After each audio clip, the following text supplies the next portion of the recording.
Good evening, my name is Adil. Tonight, we're going to take a journey through time, to look at the individuals who have held the highest office in the United States. The presidency is more than just a title.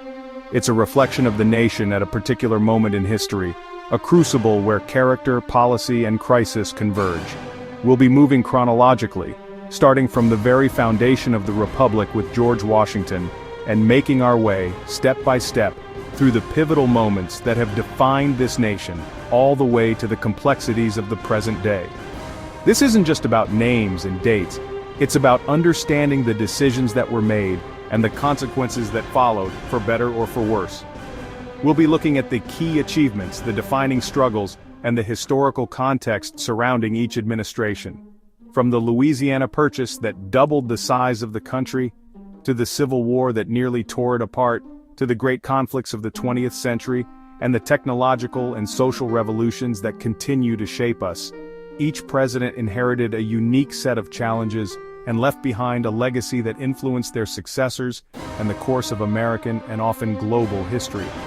The story of the American presidency is, in many ways, the story of America itself, a narrative of ambition, conflict, progress, and the enduring quest to form a more perfect union.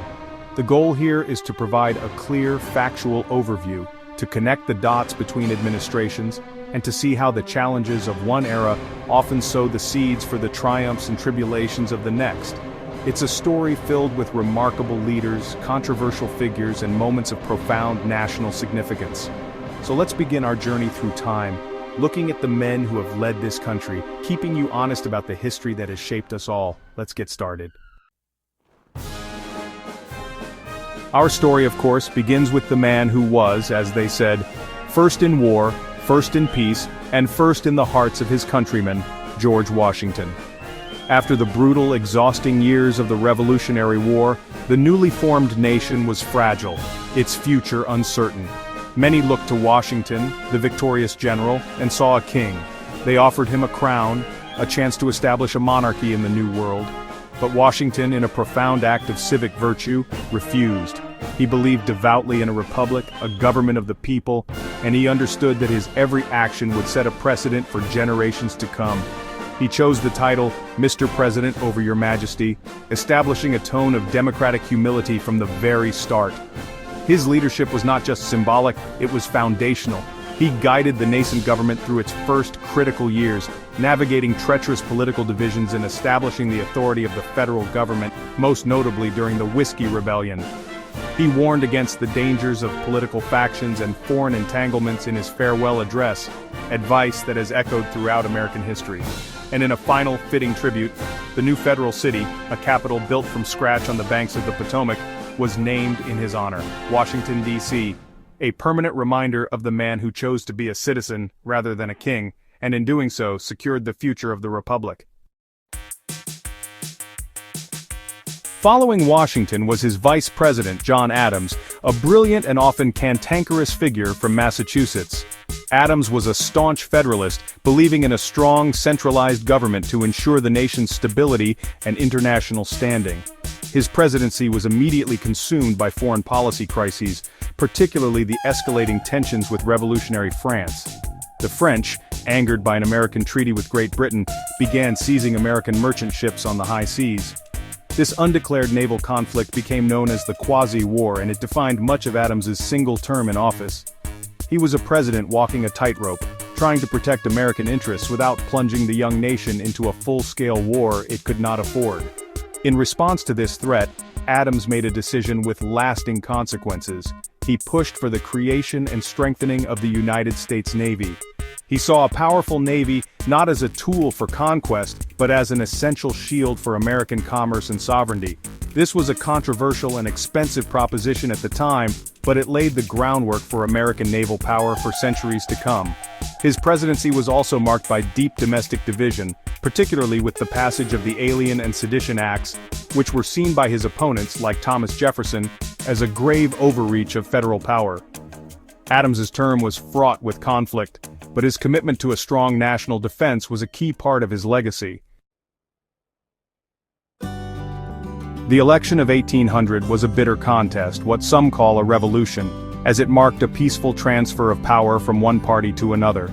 Thomas Jefferson, the victor, was a man of contradictions, a champion of liberty who owned slaves, a believer in small government who would make one of the boldest executive decisions in American history. His most enduring contribution, penned long before his presidency, was of course the Declaration of Independence, the document that articulated the very ideals of the nation. As president, he sought to implement his vision of an agrarian republic, a nation of independent yeoman farmers. He worked to reduce the national debt and shrink the size of the federal government. But history had other plans. In 1803, an opportunity arose that was too vast to ignore. Napoleon, needing funds for his European wars, offered to sell the entire Louisiana Territory to the United States. For $15 million, Jefferson authorized the Louisiana Purchase, a move he privately worried was unconstitutional. The deal instantly doubled the size of the country, adding a vast expanse of land that stretched from the Mississippi River to the Rocky Mountains. It was a monumental act that transformed the United States from a coastal republic into a continental power, setting the stage for westward expansion and fulfilling his vision of an empire for liberty, albeit in a way he had likely never imagined. Next in the Virginia dynasty was James Madison, a quiet intellectual figure whose small stature belied his immense influence. Before his presidency, Madison's greatest achievement was his pivotal role in the Constitutional Convention. He was the chief architect of the Virginia Plan, which became the blueprint for the United States Constitution, earning him the well-deserved title, Father of the Constitution. He also co-authored the Federalist Papers, a series of brilliant essays arguing for the document's ratification. As president, he inherited a nation still caught in the crossfire between Great Britain and Napoleonic France, with both powers preying on American shipping and impressing its sailors into their service. The pressure mounted until 1812, when Madison, after much deliberation, asked Congress to declare war on Great Britain. The War of 1812 was a defining test for the young republic. It was a brutal and often mismanaged conflict. The British famously marched on the new capital, Washington, D.C., and burned both the White House and the Capitol building. Despite these humiliations, American forces secured key victories, most notably Andrew Jackson's stunning defeat of the British at the Battle of New Orleans. The war, often called the Second War of Independence, ended in a stalemate, but it forged a new sense of national identity and unity, proving that the republic Madison had helped design could in fact endure. Following the turmoil of the War of 1812, the nation entered a period of relative political calm and nationalistic pride during the presidency of James Monroe. With the Federalist Party having collapsed, the country was largely united under a single party, the Democratic Republicans. This period became known as the Era of Good Feelings. It was a time of westward expansion, economic growth, and a burgeoning sense of a unique American identity. Monroe, another veteran of the Revolution and the last of the Virginia dynasty, embarked on goodwill tours of the country, further cementing this newfound sense of national unity and purpose.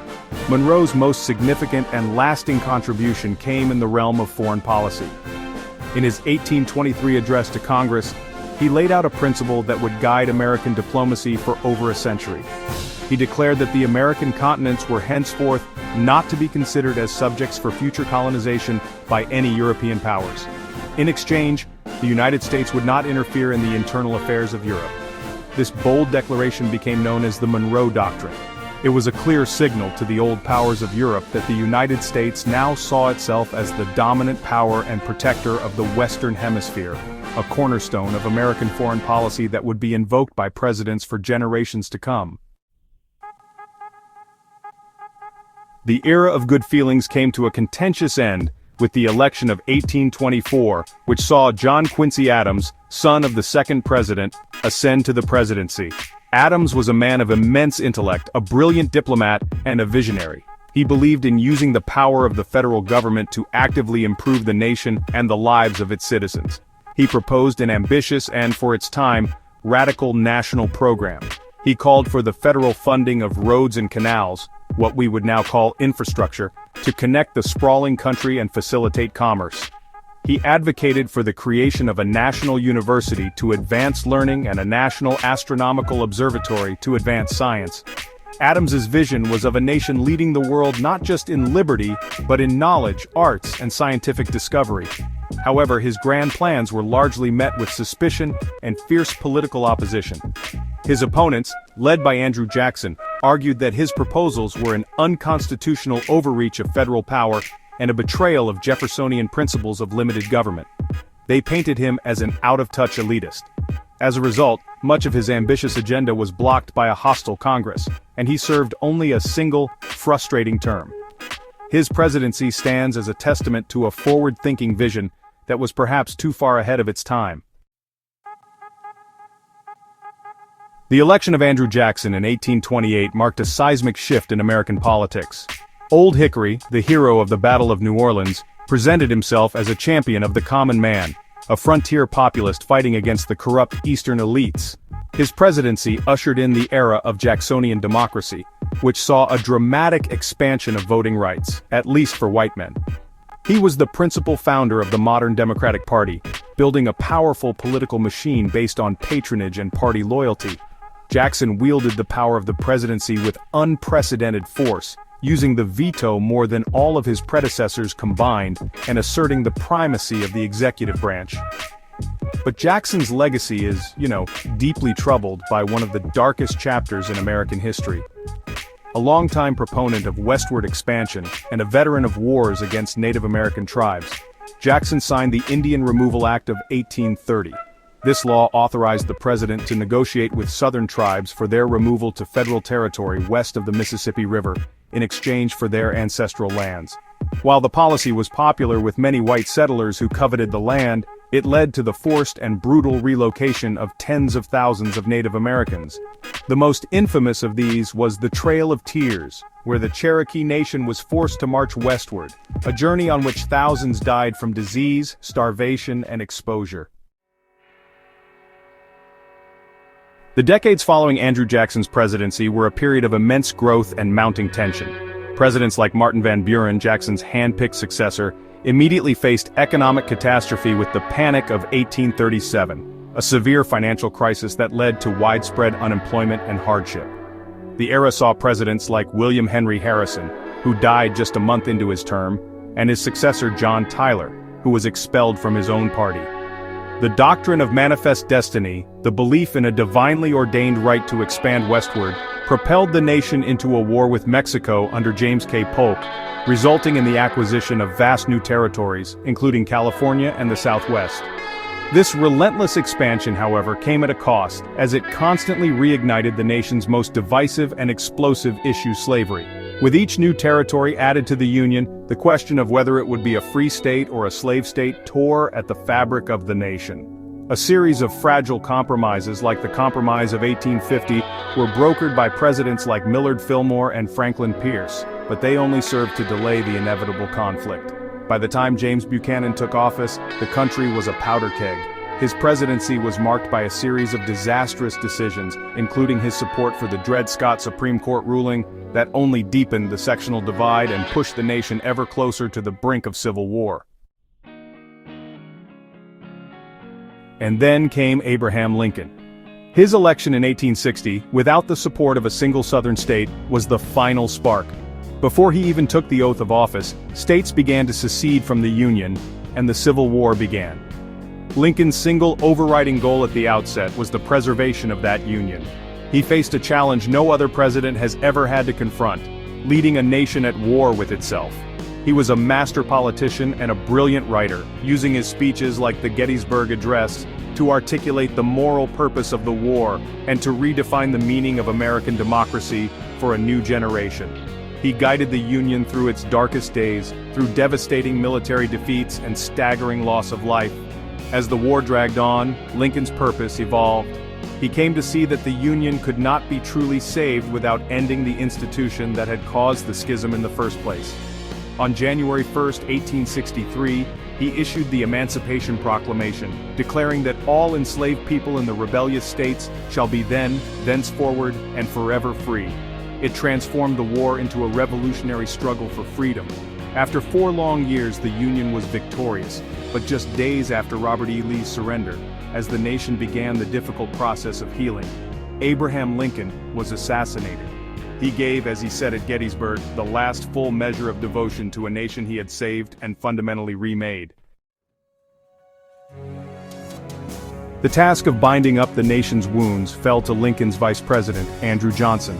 A Southerner from Tennessee who had remained loyal to the Union, Johnson was in many ways the opposite of Lincoln. He was stubborn, combative, and held deeply racist views. His vision for Reconstruction was one of swift restoration for the Southern states with lenient terms and little to no federal protection for the newly freed African Americans. He believed it was a white man's government and quickly began pardoning former Confederate leaders, allowing them to retake power in state governments across the South, where they enacted discriminatory black codes to control the freedmen. This lenient approach put him on a direct collision course with the radical Republicans in Congress. They believed the federal government had a moral obligation to protect the rights of African Americans and to fundamentally restructure Southern society. This clash defined Johnson's presidency. Congress passed landmark civil rights legislation and the 14th Amendment over Johnson's repeated vetoes. The conflict grew so intense that the House of Representatives voted to impeach Andrew Johnson, the first president to face that threat. He was ultimately acquitted in the Senate by a single vote, but his presidency was shattered, and the battle over the meaning of freedom and the future of the South would continue for decades. The late 19th century, an era Mark Twain dubbed the Gilded Age, was a time of contradictions. On the surface, there was explosive economic growth. Presidents like Rutherford B. Hayes, who ended Reconstruction, and his successors James Garfield, Chester Arthur, and Benjamin Harrison presided over a nation being rapidly transformed by industrialization. Railroads crisscrossed the continent, connecting markets and fueling settlement of the West. Great fortunes were made by industrialists, and new technologies like the telephone and the electric light bulb began to change daily life. The nation was flexing its muscles, becoming a major industrial power on the world stage. But beneath the glittering surface lay deep social problems. This period saw massive waves of immigration, leading to overcrowded cities and harsh working conditions in the nation's factories and mines. Farmers struggled with debt and falling prices, leading to the rise of the populist movement. Political corruption was rampant. The era culminated with President William McKinley, who led the nation into the Spanish-American War. The quick victory brought the United States its first overseas colonies like the Philippines and Puerto Rico, and marked America's emergence as an imperial power. It was an age of incredible progress and deep inequality, setting the stage for the progressive reforms that would follow. When an assassin's bullet cut short William McKinley's life in 1901, Theodore Roosevelt, the energetic young vice president, stormed into the presidency. TR was a force of nature, a larger-than-life figure who believed the president should be a steward of the people. He used his bully pulpit to challenge the immense power of corporate monopolies, earning the nickname the Trust Buster for breaking up massive business combinations that he believed harmed the public interest. He championed consumer protection, signing the Pure Food and Drug Act and the Meat Inspection Act, after being horrified by Upton Sinclair's expose, The Jungle. Roosevelt's energy was boundless, and his interests global.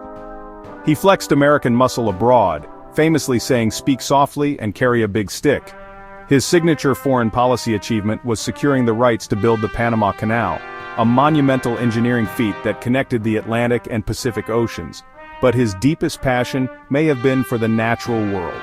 He was an ardent conservationist who used his authority to create 5 national parks, 18 national monuments, and more than 150 national forests, preserving vast tracts of American wilderness for future generations. For his role in mediating the end of the Russo-Japanese War, he became the first American to win the Nobel Peace Prize, a testament to his dynamic presence on the world stage. Woodrow Wilson, a former university president and governor, was a progressive intellectual who came to the presidency with a focus on domestic reform. He continued the trust-busting of his predecessors and oversaw major economic legislation, including the creation of the Federal Reserve System and the Federal Trade Commission. For the first years of his presidency, though, his attention was increasingly drawn to the Great War that had erupted in Europe back in 1914. Wilson won re-election in 1916 on the slogan "He kept us out of war," which really reflected the deep isolationist sentiment of the American public at the time. But, that isolation simply couldn't last. Germany's campaign of unrestricted submarine warfare, which targeted and sank American vessels, along with the interception of the Zimmermann telegram, in which Germany proposed a military alliance with Mexico against the United States, well, those things forced Wilson's hand. In April of 1917, he went before Congress and declared that the world must be made safe for democracy. America's entry into World War I tipped the balance of the conflict in favor of the Allies. After the war, Wilson traveled to Paris with this grand, idealistic vision for a new world order, centered on his 14 points. The centerpiece was the creation of a League of Nations, an international body designed to prevent future wars. The treaty was signed in Versailles, but in a tragic irony, Wilson was unable to convince the U.S. Senate to ratify it, and America never joined his league. Franklin Delano Roosevelt took office in the depths of the Great Depression, which was the worst economic crisis in American history. A quarter of the workforce was unemployed, banks were failing, and despair really gripped the nation. In his inaugural address, he famously told the American people that the only thing we have to fear is fear itself. He then launched a whirlwind of legislative activity known as the New Deal. It was a bold, experimental program of relief, recovery, and reform that fundamentally changed the role of the federal government in American life. Programs like the Civilian Conservation Corps put young men to work, the Tennessee Valley Authority brought electricity to the rural South, and Social Security created a safety net for the elderly and unemployed. FDR's leadership through the Depression earned him the trust of the American people, who elected him to an unprecedented 4 terms in office. But honestly, his greatest test was yet to come. As fascism and militarism rose in Europe and Asia, Roosevelt skillfully navigated the country from isolationism towards supporting the Allies. After the Japanese attack on Pearl Harbor in December 1941, he led the nation into World War II. He became the commander-in-chief of the arsenal of democracy, mobilizing the nation's industrial might to win a 2-front war. He did not live to see the final victory.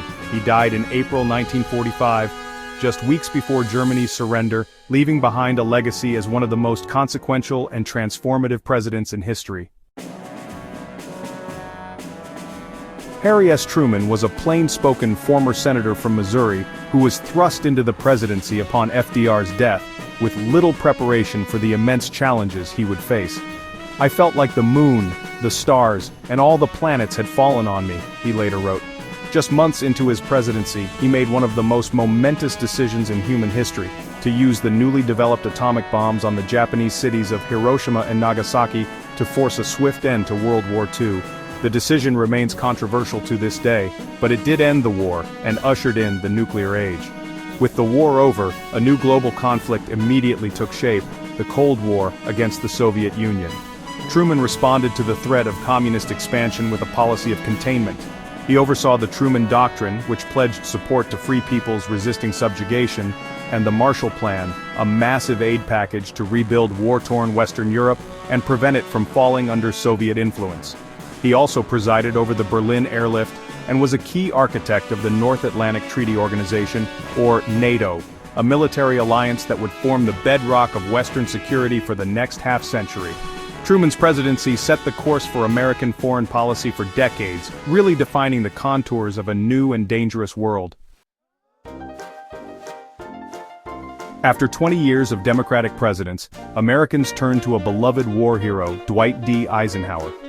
As the former Supreme Commander of Allied forces in Europe during World War II, Ike projected an image of calm, steady leadership that the public really craved after years of depression and war. His 2 terms in the 1950s were a period of widespread economic prosperity, suburban growth, and a burgeoning consumer culture. It was the era of baby boomers, television, and rock and roll. While he maintained a firm anti-communist stance, Eisenhower also sought to de-escalate tensions with the Soviet Union, especially after the death of Stalin. Domestically, Eisenhower's most enduring legacy is one you probably drive on every day: the interstate highway system. It was the largest public works project in American history, a massive undertaking that transformed the American landscape, economy, and culture. While he was personally lukewarm on civil rights, he did act decisively when states defied federal law. He sent federal troops to Little Rock, Arkansas to enforce the desegregation of Central High School. In his farewell address, he delivered a stark and prophetic warning about the growing power of what he termed the military-industrial complex, a warning that continues to resonate even today. The election of 1960 ushered in a new generation of leadership with John F. Kennedy. His presidency, often mythologized as Camelot, projected an image of youthful vigor, glamour, and optimism. He challenged Americans to ask what they could do for their country and inspired many with his call to land a man on the moon by the end of the decade, launching the Apollo space program into high gear. His New Frontier agenda sought to tackle poverty and inequality, and he established the Peace Corps, sending young American volunteers to assist developing nations around the world. Kennedy's brief presidency was dominated by the intense pressures of the Cold War. He suffered an early setback with the failed Bay of Pigs invasion of Cuba.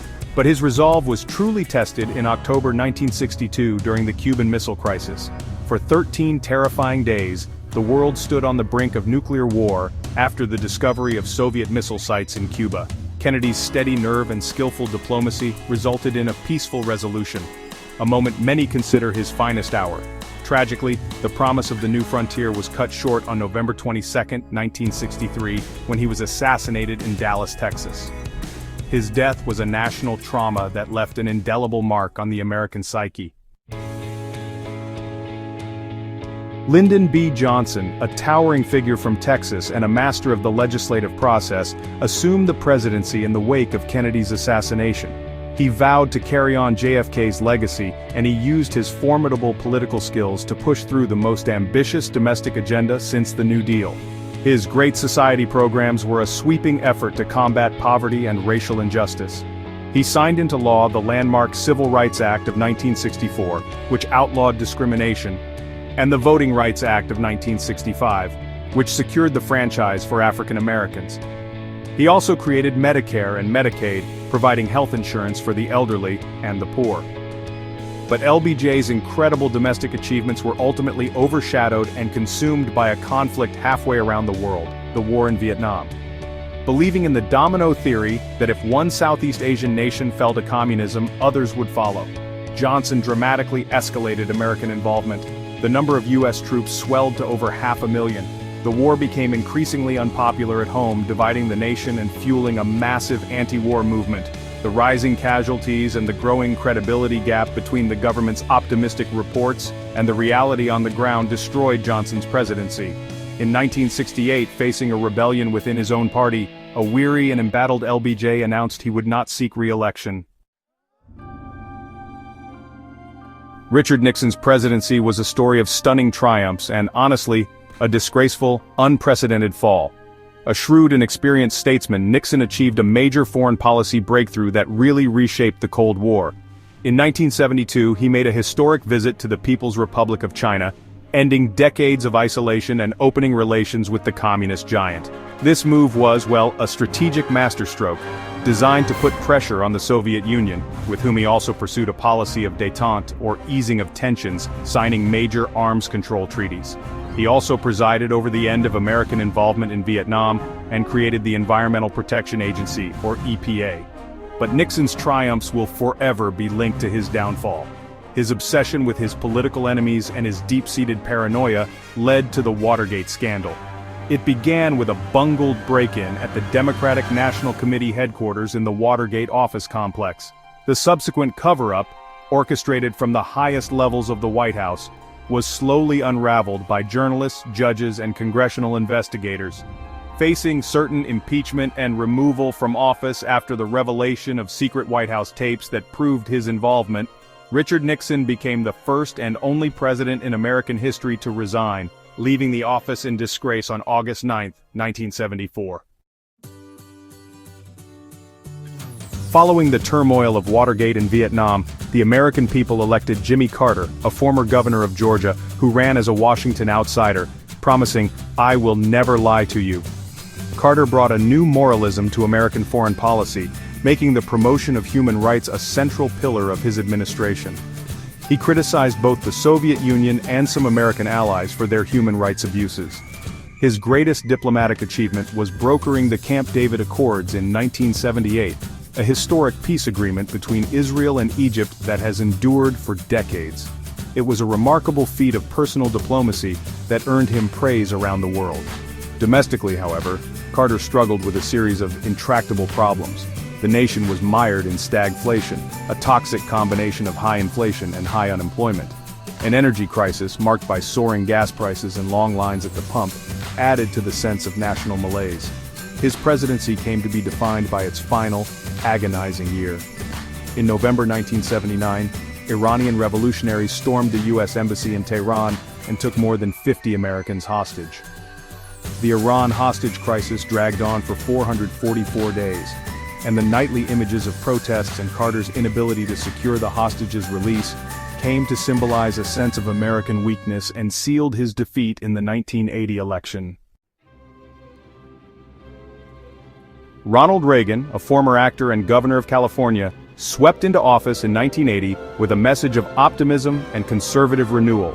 Known as the Great Communicator, he had a remarkable ability to connect with the American people. His economic policy, dubbed Reaganomics, was based on supply-side theory. Large tax cuts, particularly for corporations and the wealthy, combined with reduced government spending and deregulation, which he argued would stimulate investment and create jobs. His policies were credited by supporters with sparking a long period of economic growth, though critics pointed to a rising national debt and increased income inequality. In foreign policy, Reagan took a hard line against the Soviet Union, which he famously called an evil empire. He initiated a massive military buildup, including the controversial Strategic Defense Initiative, or Star Wars, a proposed missile defense system. But in his second term, he developed a working relationship with the reformist Soviet leader Mikhail Gorbachev. Through a series of landmark summits, the two leaders negotiated significant arms reduction treaties. Reagan stood at the Brandenburg Gate in Berlin and famously challenged his counterpart. "Mr. Gorbachev, tear down this wall." While the wall wouldn't fall until after he left office, Reagan's policies are widely credited with hastening the collapse of the Soviet Union and the end of the Cold War. George H.W. Bush, who had served 8 years as Reagan's vice president, came to the presidency with one of the most extensive resumes in modern politics. His single term was dominated by a rapidly changing global landscape. He presided over the final moments of the Cold War, witnessing the fall of the Berlin Wall in 1989 and the dissolution of the Soviet Union itself in 1991. Bush skillfully managed these monumental events, carefully navigating the reunification of Germany and avoiding actions that could destabilize the situation.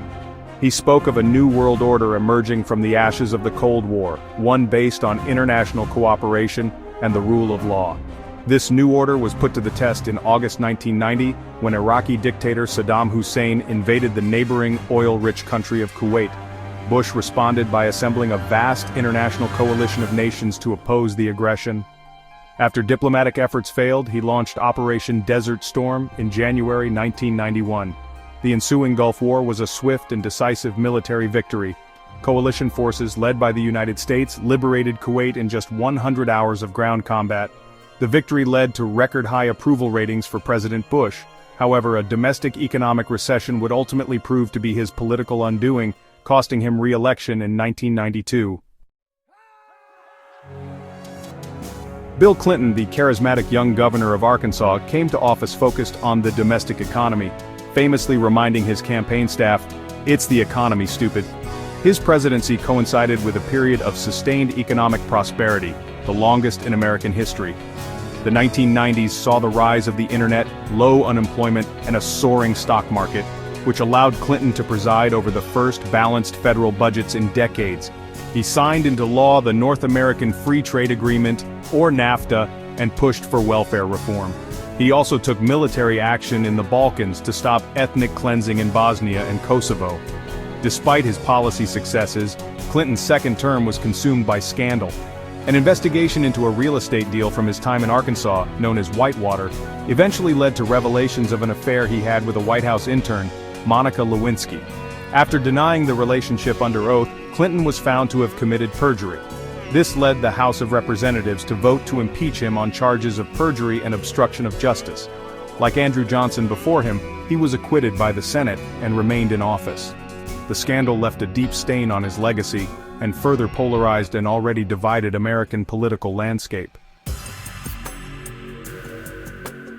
George W. Bush, son of the 41st president, came to office after one of the closest and most contested elections in U.S. history, ultimately decided by the Supreme Court.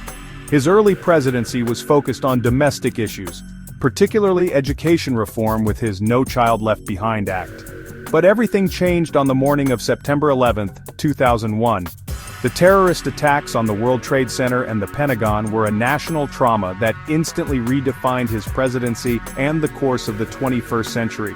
Standing on the rubble in New York City, Bush famously declared that the people who knocked down the buildings would hear from all of us soon. In response to 9/11, Bush declared a global war on terror. He launched a war in Afghanistan to topple the Taliban regime, which had sheltered the al-Qaeda terrorists responsible for the attacks. He created the Department of Homeland Security and signed the Patriot Act, which expanded government surveillance powers. Then, in 2003, arguing that Iraqi dictator Saddam Hussein possessed weapons of mass destruction and posed a grave threat, Bush ordered the invasion of Iraq. While the regime was quickly overthrown, no WMDs were ever found, and the U.S. found itself mired in a long and costly insurgency. The wars in Afghanistan and Iraq, along with the severe financial crisis that began in 2008, would dominate his 2 terms in office. The election of Barack Obama in 2008 was a historic moment, as he became the first African-American president. He inherited a nation in the throes of the Great Recession and 2 ongoing wars. His administration passed a major economic stimulus package and oversaw the bailout of the auto industry. His signature domestic achievement was the Affordable Care Act, a sweeping healthcare reform law designed to expand health insurance coverage. In foreign policy, he authorized the raid that killed Osama bin Laden but also faced new challenges, including the rise of ISIS. His presidency was marked by deep political polarization and partisan gridlock. In 2016, Donald Trump, a real estate mogul and reality television star, rode a wave of populist anger to a stunning election victory. His America First presidency was defined by a disruption of political norms, a trade war with China, and the appointment of 3 conservative Supreme Court justices. He faced 2 impeachments, and his administration's response to the COVID-19 pandemic became a central issue of his term. In 2020, Joe Biden defeated Trump in a contentious election, promising to restore unity and normalcy. His presidency has focused on combating the pandemic, passing major infrastructure and climate legislation, navigating a strong but inflation-plagued economy, and leading the international coalition to support Ukraine against Russian aggression, defining a new era of great power competition. From Washington's refusal of a crown to the complex global challenges faced today, the American presidency has been a reflection of the nation's journey. Each president we've discussed, whether they served for 8 years or just 1 month, inherited a unique set of circumstances and left their own indelible mark on the office and the country. Their decisions, their successes, and their failures have shaped the path of the United States, steering it through periods of war and peace, depression and prosperity, division and unity. The office itself has evolved, its powers expanding and contracting in response to the crises of the moment and the personalities of the men who held it. The story is not just a list of names, it's a continuous narrative. The debates over federal power that began with Adams and Jefferson echo in our politics today. The struggle for civil rights advanced by Lincoln and Johnson remains an ongoing pursuit. The arguments over America's role in the world, from Monroe to Wilson to Bush, continue to define our foreign policy. Understanding this history is not just an academic exercise, it's essential to understanding who we are as a nation and the challenges we currently face. The presidency is a powerful lens through which we can view the American experiment itself. This journey through time shows us a nation constantly being remade, constantly grappling with its own ideals. The legacy of these leaders is complex, often controversial, and always open to re-examination. So now I want to hear from you. Which president do you believe had the single biggest impact, for better or for worse, on the course of American history? What moments or decisions stand out to you the most? Please share your thoughts in the comments below. Thank you for joining me on this journey. I'm Adil. Keep seeking the truth.